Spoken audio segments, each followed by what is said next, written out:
크리스티아노 호날두와 더스틴 존슨 등 세계적인 스포츠 스타들이 잇따라 코로나19 확진 판정을 받았습니다. 유럽에서 코로나19 피해가 가장 큰 국가로 꼽히는 이탈리아는 재확산이 시작되자 강도 높은 방역 조치들을 다시 도입했습니다. 국제부 조수연 기자와 함께 자세한 내용 살펴보겠습니다. 어서 오세요. 안녕하세요. 예, 먼저 이 소식부터 알아봐야겠습니다. 축구 선수 호날두가 코로나19 확진 판정을 받았다고요? 네, 이탈리아 리그에서 뛰고 있는 크리스티아노 호날두가 코로나19에 감염이 됐습니다. 예. 호날두는 올해 35살로 포르투갈 출신인데요. 포르투갈 축구협회는 성명에서 호날두가 양성 판정을 받은 뒤 격리 중이라고 밝혔습니다. 이에 따라 호날두는 오늘로 예정된 스웨덴과의 유럽 축구연맹 네이션스 리그 경기에 출전하지 못하게 됐습니다. 예. 협회에 따르면 호날두는 아무런 증상을 보이지 않았고 다만 언제 확진됐는지는 공개되지 않았습니다. 호날두가 확진됨에 따라 다른 동료 선수들도 검사를 받았지만요. 모두 음성 판정을 받은 것으로 전해졌습니다. 예, 호날두뿐만이 아니군요. 더스틴 존슨, 미국 프로골프계에서도 확진자가 나왔어요? 네, 맞습니다. 남자 골프 세계 랭킹 1위입니다. 더스틴 예. 존슨이 확진이 됐습니다. 존슨은 목요일인 내일부터 일요일까지 라스베이거스에서 열리는 CJ컵 대회에 참가할 예정이었는데요. 코로나19 의심 증상이 나타나자 미국 프로골프 PGA 투어 측에 알렸고 이후 진단 검사에서 양성이 나왔습니다. PGA 투어는 성명을 통해 존슨이 확진됨에 따라 CJ컵에 출전하지 못하게 됐다고 밝혔습니다. 존슨은 미 질병통제예방센터 CDC 지침에 따라서 자가격리에 들어갔는데요.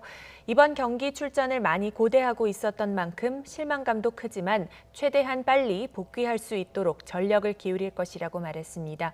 그러면서 PGA 투어의 전담 의료팀으로부터 지원과 안내를 받고 있다고 덧붙였습니다. 존슨은 PGA의 2019-2020 시즌 올해의 선수로 큰 활약을 펼쳐온 만큼 신속한 회복과 또 복귀에 관심이 쏠립니다. 예.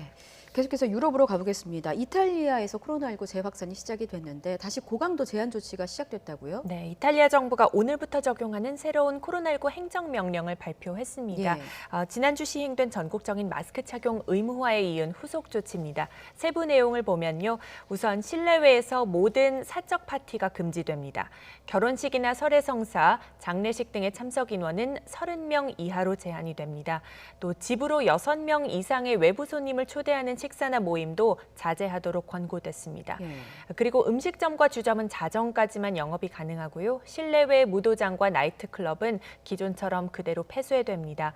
아울러 일선 학교의 야외 견학도 전면 중단되고 축구와 농구 등 신체 접촉이 불가피한 야외 스포츠 활동도 금지 대상입니다.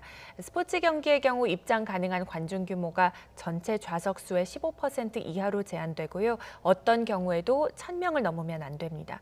이번에 발표된 조치들은 일단 30일간 유효한데요. 이후 코로나19 확산세에 따라서 연장 여부가 결정될 예정입니다. 예.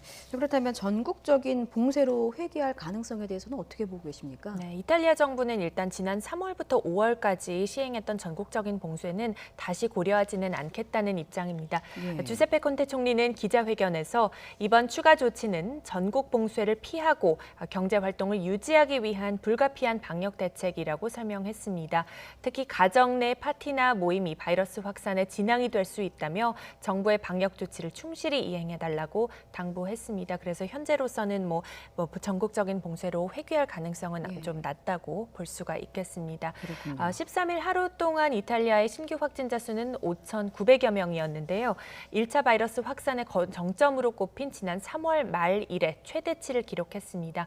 현재 이탈리아의 누적 확진자는 36만 5천여 명, 누적 사망자는 3만 6천여 명입니다. 예. 미국에서는 이런 사례가 처음으로 보고됐다고 합니다. 코로나19에서 회복했다가 다시 또 감염되는 사례, 이게 처음으로 나온 거죠? 네, 맞습니다. 네바다에 사는 25살 남성이 미국 내 최초의 코로나19 재감염 사례로 확인됐습니다. 예. 이 사례를 분석한 현지 공중보건 전문가들의 보고서가 공개됐는데요. 해당 남성은 지난 3월 말 기침과 두통을 겪다가 4월 18일에 확진이 됐습니다. 이후 회복해서 5월에 음성 판정을 받았지만 발열과 어지럼증 등의 등의 증상이 다시 나타나서 긴급 치료를 받았고 6월 5일 다시 양성 판정을 받았습니다. 당시 첫 번째 감염으로 형성된 항체가 혈액 속에 남아 있었는데도 재확진이 된 겁니다. 1차 감염에서 회복한 뒤 더 많은 양의 바이러스에 노출돼 재감염이 발생했을 가능성이 제기되는데요.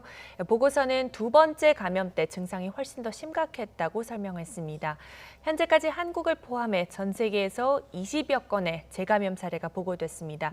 전 세계적인 재감염 사례 확산 규모는 장비와 인력 부족 문제로 현재로서는 정확히 파악하긴 어렵습니다만 이번 사례를 보면 완치돼도 방역 수칙을 철저히 해야 한다는 점을 다시금 일깨워줍니다. 네, 방역 수칙 준수는 뭐 10번, 20번 강조해도 모자라지 않은 것 네, 같습니다. 그런 것 같습니다. 국제부 조수연 기자였습니다. 잘 들었습니다.